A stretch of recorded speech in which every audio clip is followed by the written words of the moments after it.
I doubted I could shove him out the door if I tried, so I waited patiently for him to say his piece and get the fuck out. Okay then. Thank you for today. Thanks for looking after Mac. I know it probably seems funny to worry about a grown dog needing a sitter, but he's had some health problems recently and, well, I appreciate it. See you, Brown. I nodded, and this time, I think my smile made it to my eyes. I liked Mac. Spending an hour or so with him hadn't been a problem at all. I went to rub behind his ears and whispered a brief goodbye as Jake opened the door. He halted and turned to give me a heart-stopping grin. One I recognized immediately. It used to make me weak at the knees. Not good. By the way, nice moves, he said with a wink. Mac loves music, don't you, boy? I stood staring at the space they'd vacated until a passerby waved at me cheerfully. I returned the gesture, relocked the door, and willed myself to stay in the moment. I couldn't begin to make sense of Jake Wesley's unexpected reappearance after 12 years. It was like a cameo appearance in the sitcom of life, I thought. But why him? Why now? On television, those comebacks were made for a reason. Real life made no fucking sense. Saturday morning dawned too brightly. Sunlight reflected off of every possible surface, making it difficult for me to see without sunglasses, even inside my store. Obviously, I'd had one too many rum and cokes last night. Ugh, today was going to be rough. I took a careful sip of my coffee as I perched on the edge of the stool behind the counter and surveyed my store. Even on a weekend morning, when it was difficult to leave my big, heavenly bed, I had to admit there was no place I'd rather be than here. B Goods was my oasis. It was a large space with wide, planked, light wood flooring. The concrete and distressed wood register counter with glass pendant lighting above was situated along one side, with a faux fireplace and generous seating area flanking the opposite end.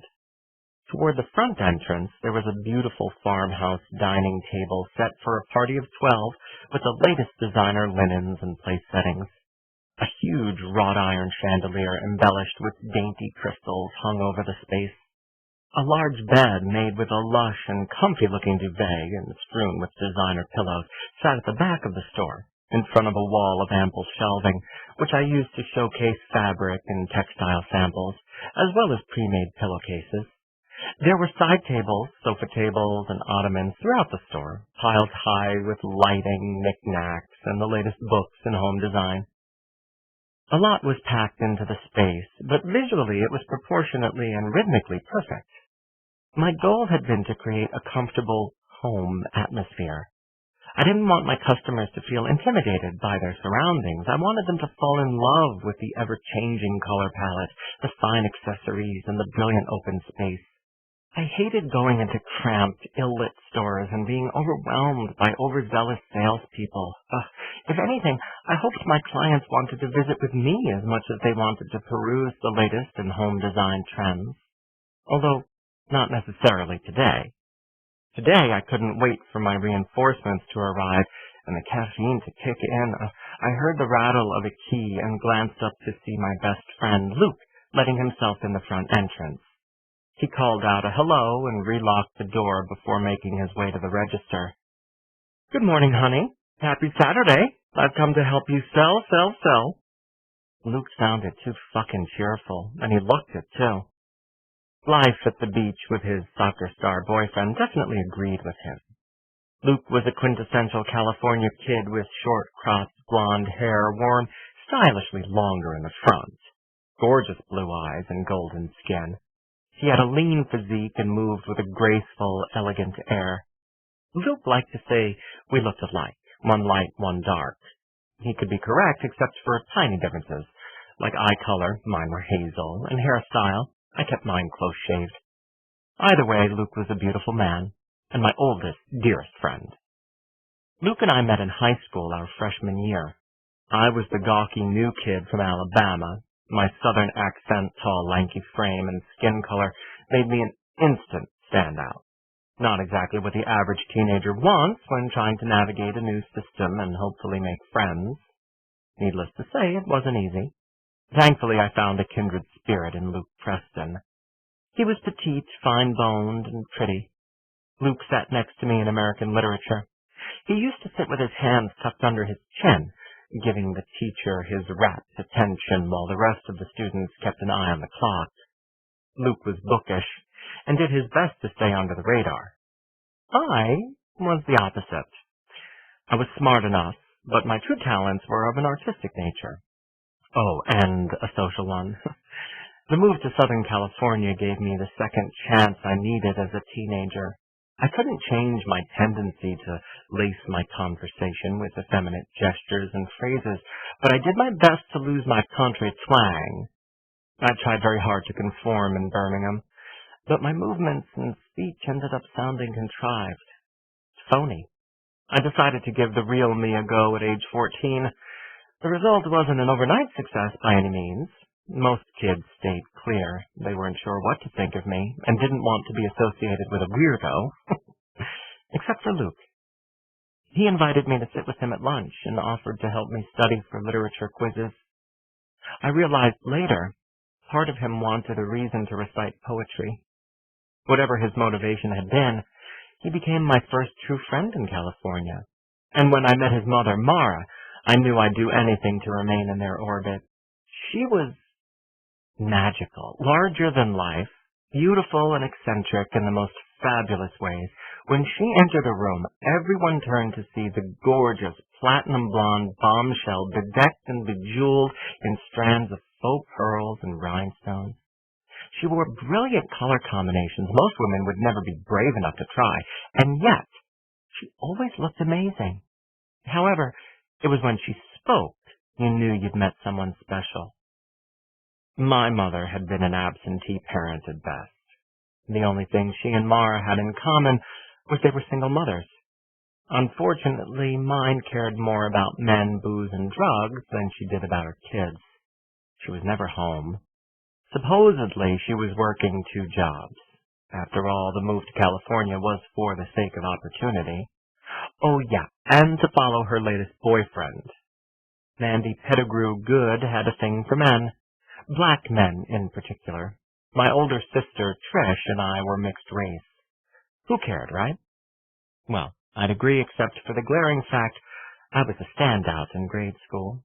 An anomaly amongst the blue-eyed, blonde-haired white kids and the dark-skinned, dark-eyed black ones. The thing about being different from everyone else was I didn't know I was until it was pointed out to me. All the fucking time. When my fellow elementary-aged peers asked the stupid questions for the umpteenth time about why I looked nothing like my blonde-haired, green-eyed mother, their opinion about the color of my skin was clearly written in their expressions. I was an outsider. Maybe things would have been easier if I'd been athletic. Sadly, I wasn't. At least I had my mother and sister. But as I grew and morphed into a fabulous gay teenager, I was no longer so sure my mother and sister liked having me around either. I learned to steer clear of home as much as possible during my first couple years of high school. When it became apparent they didn't approve of the real me I was trying to embrace in California. My gayness embarrassed them. And when I came out, well, let's just say, an already uncomfortable environment got downright hostile. I was given 10 minutes to get my crap and get the hell out. Luke and his mother were my lifeline. They accepted me, no questions asked, and gave me a home when my family turned me away. Fast forward almost 14 years, Luke and Mara were my family. They were the 2 people on the planet I trusted with my life who inexplicably loved the real me. I adjusted my sunglasses as Luke approached the counter and gave him a weak smile. It actually hurt to move. I hope the caffeine worked its magic soon. Uh-oh. Someone had too much fun last night, Luke sing-songed. He kissed my cheek in greeting before leaning against the counter with his arms crossed to give me a good once-over. I grunted by way of a reply, which made Luke chuckle, loudly. Shh, quiet. I need a few minutes, I groused. Okay, we'll whisper. Luke's eyes twinkled merrily. At least one of us was having a good morning, I mused. What did you do, or who did you do last night? Ha ha. I lowered my glasses for a moment, but my eyes weren't ready for the glare. I think I had fun. Honestly, it got a little hazy at the end, but alas, I went home alone. Better that way, Luke observed primly. Are you still celebrating Trevor's departure, or was it something else? That's why I loved Luke. He knew me. He'd allow me the excuse of wallowing in a breakup. He knew I was over if I wasn't ready to share. The reprieve would only last until the caffeine and aspirin took hold. I didn't want him worrying about me all day, so I cleared my throat and took a sip of coffee before taking off the sunglasses. Lizzie asked me to watch a dog yesterday. I chuckled at Luke's incredulous expression. Don't make me laugh, please. It hurts. You watched Lizzie's dog? I didn't know she had one. Sorry, Bran, but that's not like you. He commented with a furrowed brow. I know. She bamboozled me. Whatever. It wasn't her dog anyway. She said he belonged to her sexy new neighbor, a firefighter named Jake. I paused and gave Luke a meaningful stare. He didn't catch on. Yeah, so? Was he hot? What's the story? Luke, it was Jake. You already said that. What are you... He stopped and quirked his head to the side. His eyes narrowed shrewdly. Jake? Like, from high school? I nodded and took another drink. I was starting to feel human again, thank God. There was a shitload of things to be done before I opened the door. I sighed as I stood and carried my coffee to the back office, inclining my head to wordlessly ask Luke to follow. There's nothing much to tell. It was weird. As in, what the fuck? The chances of him moving to West Hollywood are... Maybe he finally came out. Did he say if... I didn't ask. I don't want to know. I don't want anything to do with him. It was 12 years ago. You know the saying about fish and family after 3 days? There's got to be a good one about closeted ex-boyfriends resurfacing after a dozen years. The past is never where you think you left it, Luke quoted. His love of literature and poetry hadn't diminished over the years. Who said... Never mind. I don't want to know. I have a very strict policy regarding the past. No exceptions. Catherine Ann Porter was responsible for that piece of wisdom. He paused for a moment.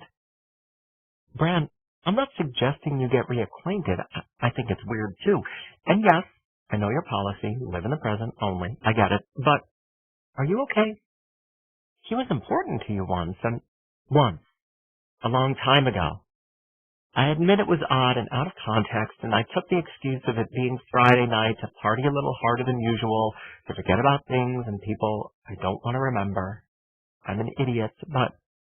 I sighed deeply and flashed Luke a reassuring grin. Give me 10 more minutes to recuperate, and I'll be back to normal. Enough about me. Tell me about your sexy soccer man. What did you boys do last night? Feel free to share details. I'm a single boy again. I'm living vicariously, sugar. Luke's lovely smile lit his handsome features.